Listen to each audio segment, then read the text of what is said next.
flema. Si tiene mucha flema, una cucharada cada hora. Si no, si tiene una liga así, más o menos no tan fuerte, 3 cucharadas al día. Los ingredientes aquí se los voy a señalar: limón, cebolla, zanahoria, ajo, miel de abeja y un poquito de agua. Ya lo tenemos aquí picadito, miren, el ajo y el limón. El limón sin la piel. Le quitamos nada más la parte de arriba y lo picamos, que queda así. Echamos todos estos ingredientes en la licuadora.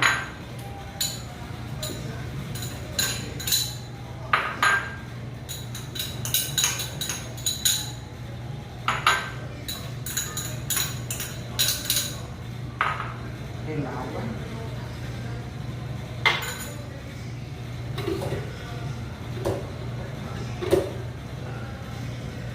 Hay un problema.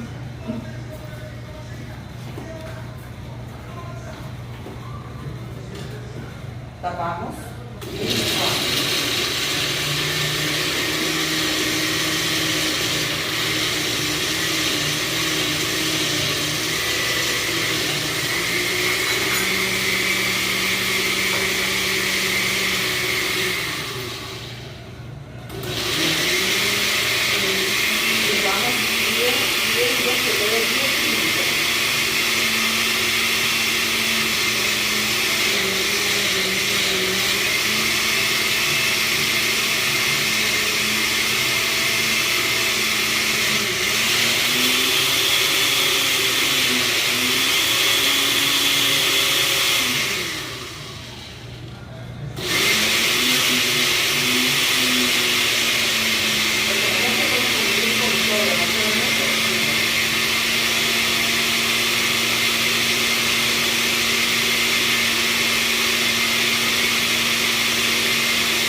Envasamos en un frasco de vidrio bien limpio.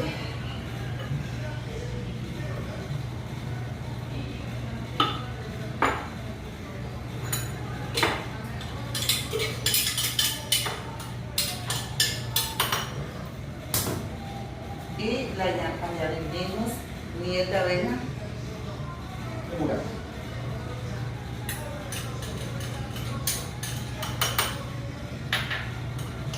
Mezclamos.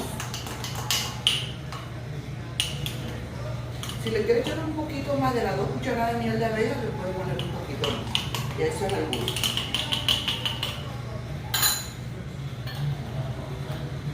Tapamos y conservamos en la nevera. Muchas gracias.